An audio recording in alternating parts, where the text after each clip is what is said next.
Falar agora sobre a ética subjetivista.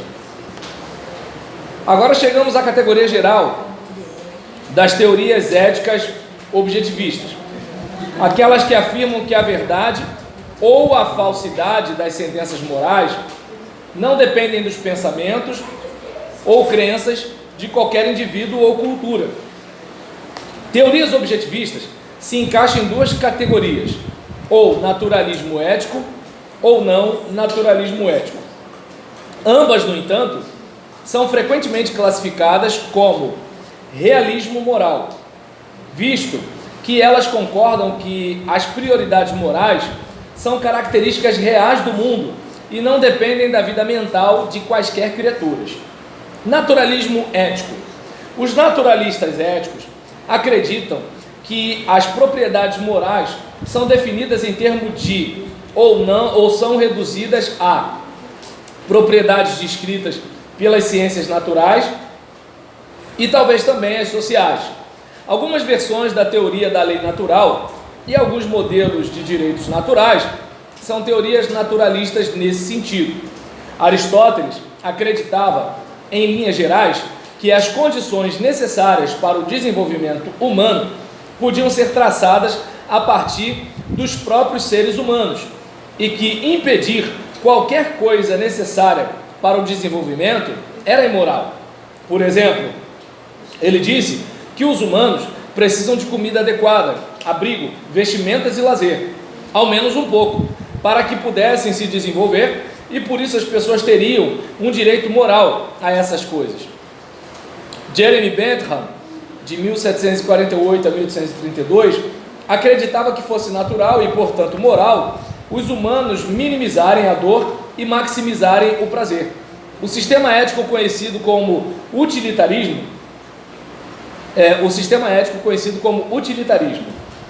John Stuart Mill, de 1806 a 1873, desenvolveu o utilitarismo alegando que o que era moral era buscar o maior benefício para o maior número de pessoas. Observe que em ambos os casos, dor e prazer para Bentham e o maior benefício para o maior número para Mill, o que conta como moral ou imoral pode ser medido pelas ciências naturais ou sociais. São propriedades do mundo. Devemos observar, de passagem, que há versões do utilitarismo que veem o maior benefício como sendo aquilo que crenças culturais comuns afirmam ser benefícios. Tais versões são subjetivistas e não objetivistas. Muitos filósofos acreditam, nós inclusive, ou seja, os autores, desse livro aqui, que o naturalismo ético comete um erro ao reduzir a moralidade a propriedades naturais. Não é nem um pouco evidente que propriedades normativas morais podem ser reduzidas a ou definidas em termos de propriedades naturais, ou seja, não morais, pois propriedades naturais não trazem em si nenhum conceito normativo, elas simplesmente existem. Então, alguma outra coisa deve conferir qualidades morais a certas propriedades. Em geral, causar dor desnecessária é moralmente errado, sem conferir a outras propriedades. Em geral, cantar fora do tom não é moralmente errado. Em outras palavras, precisa haver uma metateoria que determine quais propriedades naturais dão origem a propriedades morais, e essa teoria não pode ser naturalista. Caso contrário, cairemos no regresso ao infinito. Além do naturalismo ético, tem o não naturalismo ético. Ao contrário das teorias naturalistas, o não naturalismo ético afirma que as propriedades éticas são características irredutíveis do universo. Assim como há propriedades e fatos físicos, há também propriedades e fatos morais. Platão acreditava que o bem, a justiça e coisas do tipo eram formas eternas que existiam tanto quanto a vermelhidade e as formas geométricas, o quadrado ou a forma do homem. Alguns não naturalistas contemporâneos querem evitar a linguagem das formas platônicas, mas ainda postulam a existência de irredutíveis propriedades morais não naturais no universo. E religiões como o cristianismo, que situam a fonte da moralidade na natureza de Deus, também defendem uma ética não naturalista. Terminada a análise metaética do campo das teorias da moralidade, voltamos nossa atenção para 3 das mais influentes teorias, deixando de lado o equivocado relativismo moral, uma vez que já temos razões suficientes para rejeitá-lo. Aí, o que acontece? O cristianismo, ele não se detém no naturalismo, até porque existem coisas que podem ser naturais, mas não são morais. Vou pegar uma coisa simples. Se você observar o aspecto sexual dos seres humanos, você vai ver que não é difícil você se sentir atraído sexualmente por alguém com quem você não é casado. Vide o caso de quando você namorava, você não era casado e tinha atração sexual por alguém com quem não era casado. Mas o casamento, ele faz com que haja o quê? Um equilíbrio, um respeito, uma cumplicidade e a formação de uma família. E aí, muita gente, pelo aspecto natural, vai abrir mão de ter uma família, filhos, um lar, ter para onde voltar, tem quem lhe amparar na velhice, alguém com quem construir o futuro, uma vida, dividir momentos, memórias, coisas do tipo. E aí, o que acontece? As pessoas muitas vezes vão pegar o caminho, né, de que ninguém pode mandar no coração ou coisas do tipo, mas se a gente pegasse esse raciocínio ao pé da letra, quantas vezes você tem vontade de esganar alguém? Se você der vazão à sua natureza, você vai sair por aí matando todo mundo, porque vem a vontade de você o quê? Esganar alguém. Aquele cachorro que de repente você está pedalando, vem ele no teu pé, tua vontade é chutar o cachorro, só que você não vai fazer isso, eu acho, né? Então, o que acontece? É muito comum que nós, apesar de termos uma inclinação natural, nós, por causa de valores morais, nós entendemos o seguinte: se todo mundo começar a chutar o pau da barraca e fazer o que bem entender, como vai ser a vida em sociedade? É aquele caso, pô, beleza, você hoje quer pular a cerca, né, porque você enjoou com o seu arroz com feijão lá com a patroa. Se a patroa pegar essa ideia também, como é que vai ser para você? Entendeu? Eu acho que alguém já pensou no perigo e já deu uma recuada. Pois não? Quando eu namorei uma mulher com 2, 3 anos, só namorei. Eu era um cara que, depois que eu namorei, eu mesmo de umas, cara era meu amigo, ela falava comigo, eu senti um impacto no namoro.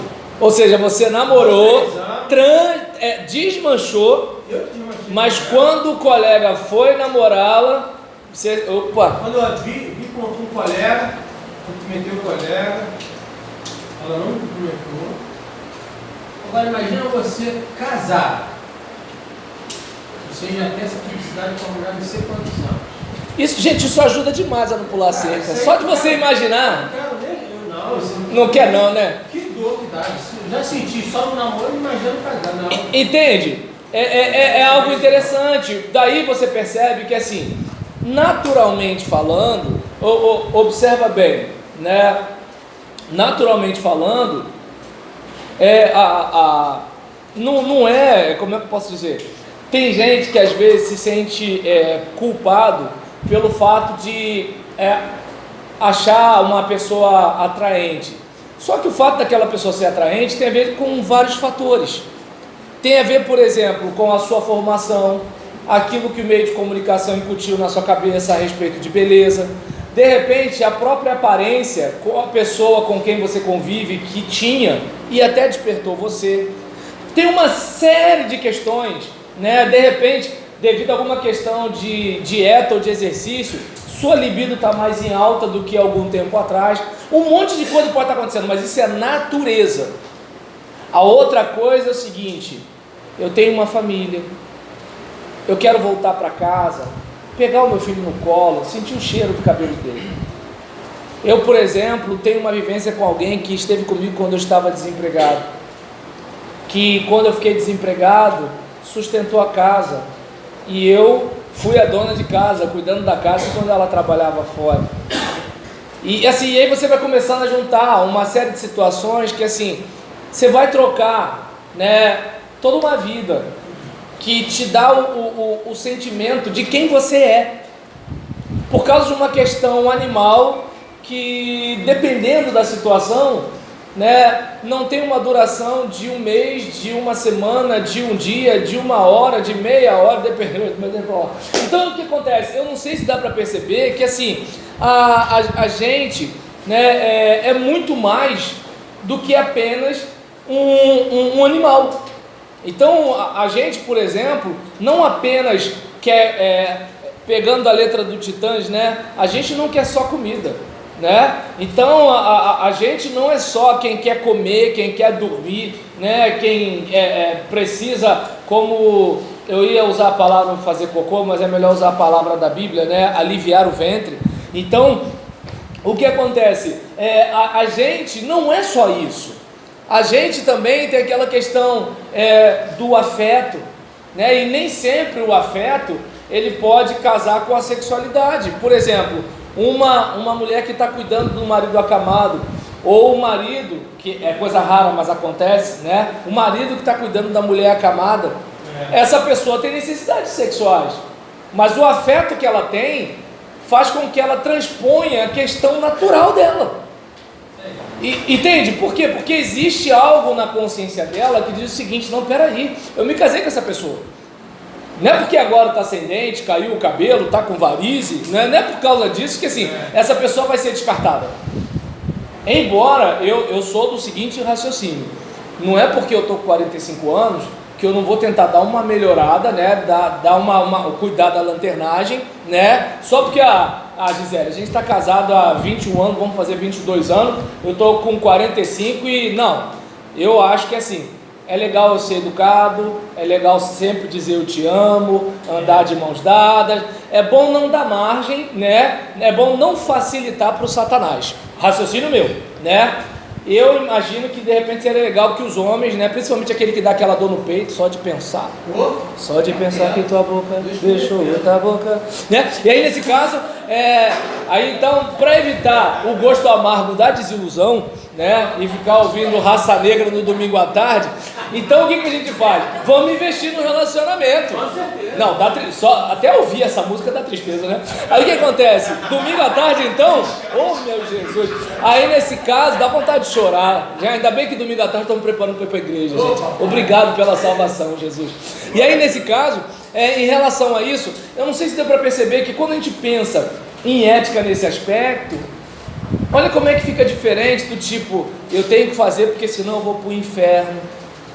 Que na maioria das vezes a ética cristã, né, ela é interpretada como assim, um moralismo.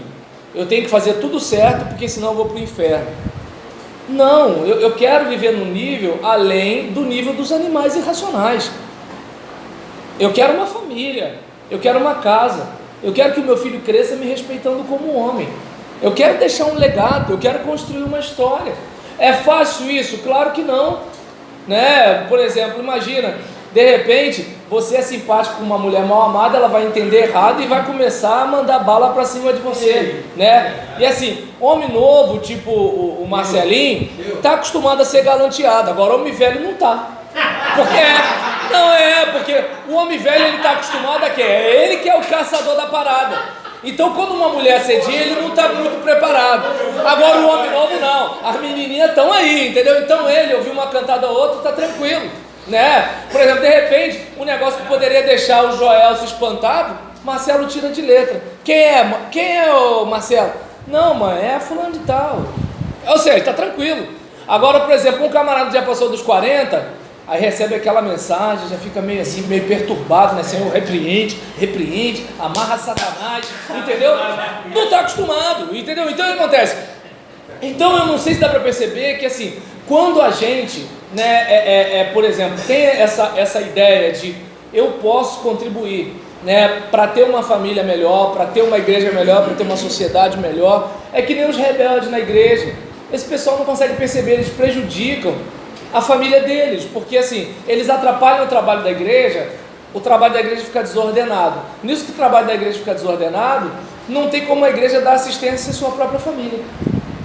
Mas ele não consegue perceber um negócio desse, né? Então a gente, por exemplo, vê a sociedade como está, Ninguém é de ninguém, todo mundo é de todo mundo. As crianças nascem, por exemplo, né, de um jeito que elas não sabem quem são seu pai.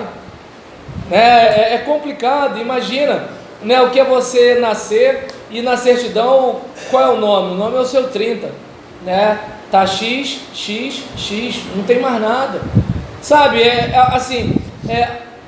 por quê? Porque a gente vive numa sociedade assim, os meninos crescem sem saber quem são seus pais, não tem uma infraestrutura. Por exemplo, eu estou aqui tentando defender o leite ninho do meu filho. Tem criança que não sabe o que é ter um pai fazendo isso. Entende que a avó mata no peito, a mãe mata no peito, às vezes a avó mata mais no peito que a mãe, né? E o que acontece? Na bronca, às vezes, com o avô, porque o avô está meio mordido, como assim, essa menina aí tem que dar o jeito dela. Então, o que acontece? Tantas situações e assim, tudo por quê? Porque a gente não pensa numa vida em sociedade com um certo tipo de regramento. Vamos pensar numa coisa simples. Eu sei que eu posso estar errado, os advogados da sala que me perdoem. Mas observa bem, Cesare Battisti foge. E aí nisso, vai o avião, né, do Brasil lá para buscá-lo para cá. Mas aí o pessoal da Itália não, vamos pegar e levar direto. Por quê? Porque qual a segurança jurídica que o nosso país tem? Uma hora o negócio é certo, outra hora o negócio é errado. Uma hora o fulano é culpado, outra hora o fulano é inocente. E aí quando você vive numa situação dessa, você não sabe o que é o que, né? E aí a importância... Se for pobre, tá lascado. Não, pobre sempre tá lascado. Vai roubar uma quali para tu ver o que acontece. Só de ser suspeito tu já toma uns tapas, só de ser suspeito. Então é importante a gente verificar que assim, na nossa caminhada, a ética tem o seu valor.